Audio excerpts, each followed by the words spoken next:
Hello, you wonderful people, and welcome to another episode of Crime Centric. This being a show where I talk about crime dramas that I watch. For today's episode, I'm going to talk about the latest episode of Bull. This is a very interesting case. Obviously, this deals with a hit and run, but the situation gets complicated because the person behind the wheel is a priest named Father Andy.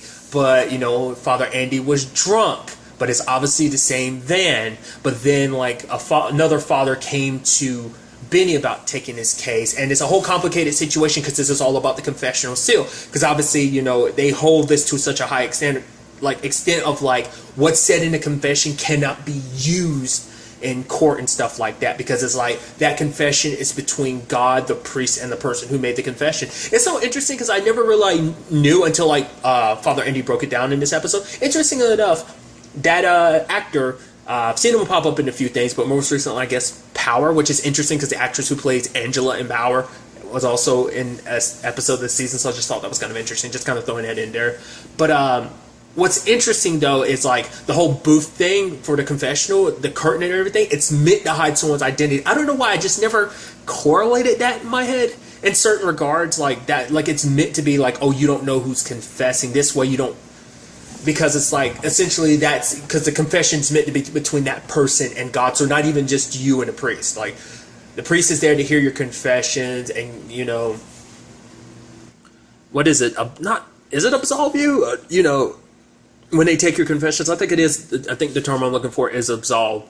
So, but even though it didn't take place in the booth, it took place outside in a driveway. But it doesn't change doesn't matter where it is. A confession is still a confession, and it is a holy thing that has to be kept. And so it's a complicated situation. Kabula's dude, let me help me help you. Just give me a nudge in the right direction. But for him, it's this means everything. This confession saves lives. It saves people's souls, essentially. And it's kind of giving any nudge in any shape or form would mean basically going against his faith and his belief that, it would just, it's the foundation of what he believes in.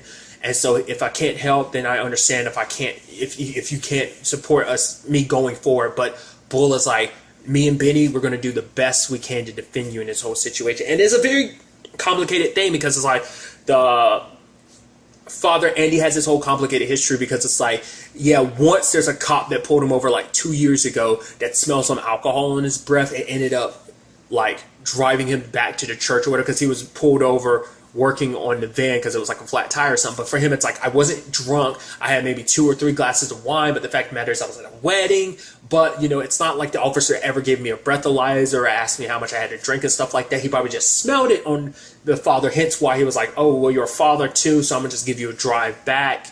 And so that in itself turns into a sad situation because it obviously when he was behind the wheel of this van this time, he was drunk too. So now it sets the precedent of oh, so you have a tendency not only once, but twice. It's you can make the argument hey, you don't really drink that often, but it's the 2 times you drunk, you were behind the wheel of a vehicle. So it's it doesn't look good in his favor because Chunk is kind of grilling him hard in this regard. And because it's kind of sad because after that, everyone in the jury had flipped over. I thought it was kind of interesting.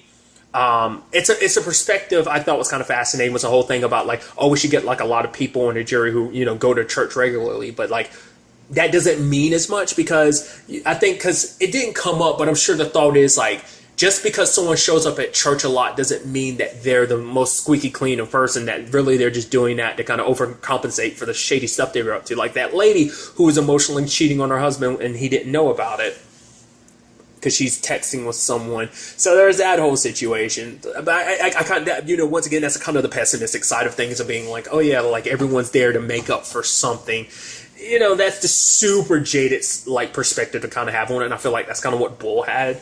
But it's an interesting thing too because because initially they didn't want to put Father Andy on the stand to give his testimony because it's well, all the prosecutor has to do is ask questions he can't answer. Side note, that actor, I've seen him too, the prosecutor in this episode, I've seen him in something, I just can't place it. I feel it was a cop show or something. I feel he was a cop in something, I don't remember what. It's like they're on the tip of my tongue. I don't remember now. It's going to bother the crap out of me.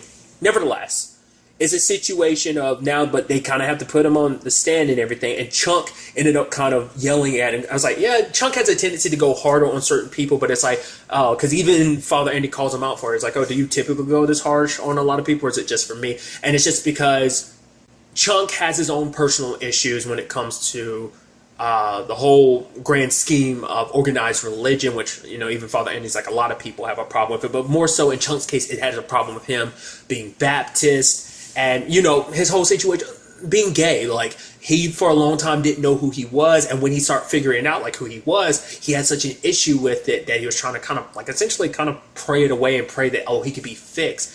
And now it's just kind of, as he eventually got to the point that he was no longer welcome. And he also feels bad because he's like, there's a part of me that misses it. That I guess that community feeling like you're a part of something, and just having that religion being a, you know, it's a very important part to a lot of people's lives. And so I guess for Chunk not having it, it kind of felt like he was missing a little bit of himself. But yeah, Father Andy being like, I'm glad that you haven't given up on God, because he's like, I guess I just have, like, you know, me and God have our own thing by ourselves. I don't need the church to be involved to have my relationship with God.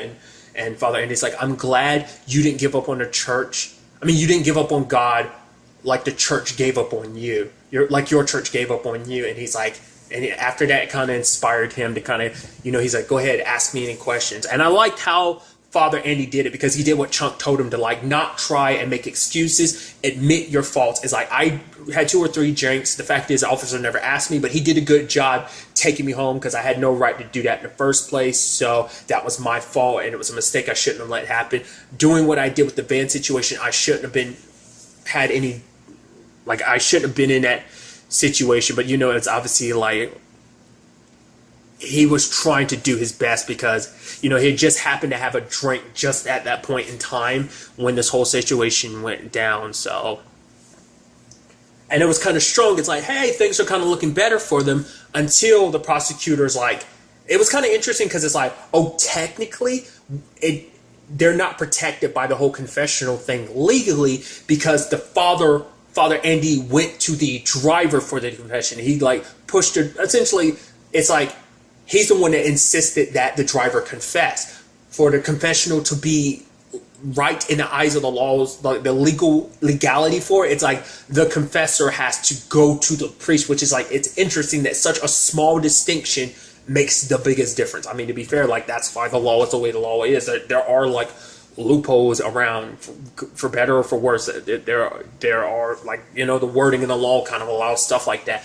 But the judge is like, okay, now you can answer the question about who the driver is. But, like, the father is like, I can't.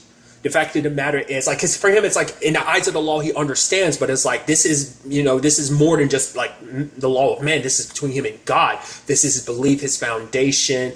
And for him, because for him, he believes that God will have his back along the way. Like, the fact of the matter is, God will take him down the path he needs to go.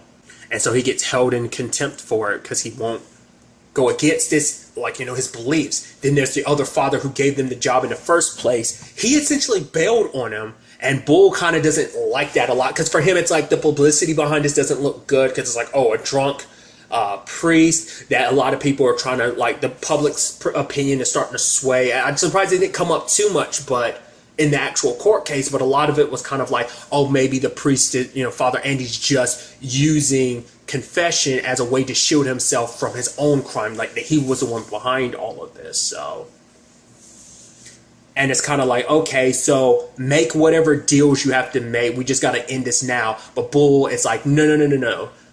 You might have hired us to do this, but when it's all said and done, me and Benny made a promise, and unlike you, we keep our promises. Because for them, because the whole thing about it, because it's an interesting thing, because at first it was like, this was meant to be a simple conversation about confession, like, it being used in court and stuff like that, because essentially the church hired them because they had to defend like the confessional seal. But now it turns into this spectacle, and it spun out and kind of would bringing a lot of negative press towards the church in this regard. And so they wanted distance from it. They just wanted to end things. And it was just kind of like, you're literally leaving Father Andy out to dry. It's like, because even his father was like, yeah, he probably did it at this point in time. It's like, what? Because that makes it seem like from the very beginning, you didn't really have Father Andy's back. It's like you had your own reasons, like the church had their own reason for stepping in. It was just for this potential thing of like the confessional seal, what this means going forward. Like obviously this is a long running thing, the foundation of religion in this regard. And so that they're defending that, not Father Andy, because, you know, because Bull was like, I don't think he did it. And it's like, oh, why? It's like, the fact is that shows you had such little doubt. You had so little faith in him. And so the father walks away. And after all that, you know, Benny kind of looks at Bull. He's like, don't worry about it. If anything, that all falls back on me. He's like, I was going to hell. I'm going to hell. Don't worry. I was going anyway, so it don't really matter. But, yeah, Taylor and Danny working together ended up pointing everything to, like, you know, looking at the path of where the van had went before, led them to Jessica, who led them to Jacob. The moment Jacob was like, oh yeah, you got into Harvard and stuff like that, that came about, I was like, yeah, it was him, wasn't it? Just because he had such a bright future and he was worried about losing. I kind of had a feeling it was going to be him in the first place. Just the fact is they made, because it's such a big thing, I was like, oh yeah, it's a big thing in someone's life to get accepted in Harvard. And then especially when Jessica was like, oh yeah, later on it's like, yep, he kind of cut ties with us like probably like a couple weeks ago. He kind of went dark, even though I thought like something happened between us. And it's like, because of what ended up happening. Because I was wondering, it's like, oh, did he celebrate too early before he got the Jessicas or something like that? It's like, no, he answered a text. It was like basically about some game or something. It was like a random text about some, probably like downloading a game or something like that. And he ended up hitting Morgan. And the thought of like losing his future and stuff like that scared him, you know? And because for him, it's like he couldn't bring himself to like call the cops. It's also interesting too, because like Father Andy actually couldn't call the cops either, because that was all part of the confessional seal, because calling the cops to even admit the crime would be in itself turning Jacob in at that point in time. So even that put it under the protective seal. So it was a very complicated situation, and you kind of feel so bad about it, because you realize Jacob's situation is a situation of like he was at fault in that situation, but the fact of the matter is, because he apologized to the family, he apologized to Father Andy and his own mom, and just because like you understand where he came from, like he's still fucked up, but you still understand like he's a scared kid that was like basically his entire life, his friends, his mom, so much was, all that was going to be taken away if he told the truth. But now he is, because to make it up for Father Andy, just because it's the right thing to do. Because Bull had thought like, oh, he was ready. He'd already confessed once, so all he's waiting to do is to confess again. So it was just kind of an interesting episode in that regard. It was also fascinating because I feel like Benny is the most religious. I mean, as we can tell, Chunk is religious too. I don't know if anyone else on the team is really that religious. You can always tell that Bull wasn't really like religious, because the conversation came up before. It's like, oh, are you religious? You know, do you believe in God? And for Bull, it's like he has moments on planes when there's turbulence that he's kind of like he wished that he'd go into church a lot more, but day to day, no. And he's like but I liked when he came to Father Andy at the beginning. He was like, when they were saying they would take the case, because it was that line of like, you know what the thing is about turbulence, you never know when it's coming. So I thought that was kind of just like nicely worded and stuff like that, just kind of hinting to where he stood and everything. So I thought that was kind of neat. But also everything that happened when they left and everything, because it's like, if need be, you know, because like Father Andy was like, well, maybe God, you know, I still don't know, even after all these years, understand God's plan. It's still kind of a mystery to me. It's like, maybe I was meant to take that time in jail for Jacob. And, you know, Bull's like, you don't really believe that, but you would have done it nonetheless. Because it's like, even if he had to spend all that time alone, which Father Andy was like, no, I wouldn't have spent that time alone. God would always be by his side during that whole situation. Which I think, once again, is kind of funny, just because that actor, like who he was and his character is in Power, just from the bits I've picked up from seeing my sister and my mom watch it, like, it's just polar opposites. It's just kind of interesting how that happens in that regard. Considering his character was in jail It's just kind of funny, and just the parallels and stuff like that. It's just interesting. But in the long run of things, it kind of led to an interesting conversation about Bull. Because for Bull, he's like, I recently had a heart attack situation, and he saw no angels, no bright white light. He was just staring up at a piece of the sky, and it was like he was all alone. And he's like, that's why he's envious of Father Andy, because of his belief he always has God by his side. But then, Father Andy's like, it's never too late. The fact of the matter is, you can always show up into church, and I can help you find your way. But Bull's like, I appreciate that, but he's like, the fact of the matter is, God works in mysterious ways, and and he moves us all in mysterious ways, and I could just never